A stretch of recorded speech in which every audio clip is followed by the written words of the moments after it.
شالوم عليكم. هذا النداء موجه إلى الشعب الكردي الأصيل في كردستان وإلى جميع الكرد في جميع أنحاء العالم. أنا إيدي كوين، باحث ومحلل سياسي في جامعة باريلان، مؤلف كتاب المحركة بعيون محمود عباس، ومؤسس منظمة فورم كادم لحقوق الإنسان. أيها الكرد، إذا كان في الماضي لا يوجد للكرد أصدقاء إلا الجبال، فاليوم للكرد أصدقاء في جميع أنحاء العالم.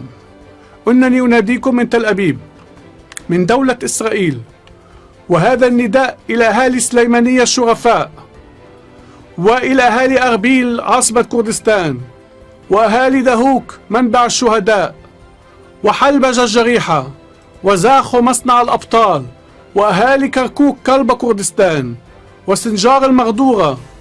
إن آباءكم وأجدادكم ماتوا وهم ينتظرون هذه اللحظة التاريخية. نعم أيها الكرد، لقد دقت ساعة الاستقلال.